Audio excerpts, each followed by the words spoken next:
মোটেও তাদের অভিনয় দেখে ঘাবড়ানো যাবে না। আপনি মার্কেট থেকে বাড়ি ফেরার জন্য একটা রিক্সাকে ডাকলেন, রিক্সাওয়ালার সাথে মানে রিক্সাওয়ালা তেমন কোনো দামাদামি করলো না, যা বললেন তাতেই চলে গেল। জাস্ট এটাই কিন্তু সন্দেহের প্রধান কারণ। আপনি রাস্তায় যাচ্ছেন, হঠাৎ করেই ওই রিক্সাওয়ালা একজনের ফোন করে একটা কোড বলল, ধরেন 7089। আপনি জাস্ট অবাক হয়ে যাচ্ছেন, কিছুক্ষণের মধ্যে আপনার চোখের সামনে একটা নাটক উপস্থাপন হবে। আপনি ঘাবড়ে গেলেই সমস্যা, আপনি লোভ করলেই সমস্যা। এই ভিডিওটি শেয়ার করে দিবেন, আপনার মা বোনদেরকে বলবেন এই বিষয়টা সবাই, ঠিক আছে? তো আপনি কিছু দূর যাওয়ার পরে এই কোডটার মাধ্যমে সে তার দলের লোকজনদেরকে বলে দিল যে আমি এই রাস্তা দিয়ে যাব। দলের লোকজন বুঝে গেল। এখানে এরপরে দুইটা ঘটনা ঘটতে পারে। পরিস্থিতি যদি দেখে যে রাস্তা নীরব, আপনার কাছ থেকে ভাই সকল কিছু হাতায় নিতে পারে।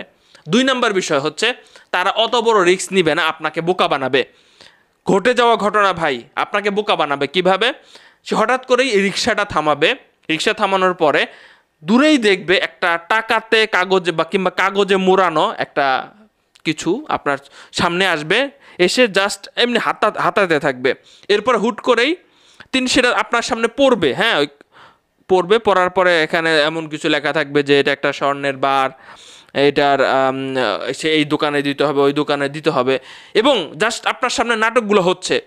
সাথে সাথে তার কিছু লোকজনই ওই রিক্সাওয়ালার সামনে আসবে এবং এইটা জাস্টিফাই করার চেষ্টা করবে যে এইটা আসলে প্রকৃতপক্ষে স্বর্ণের একটা বার।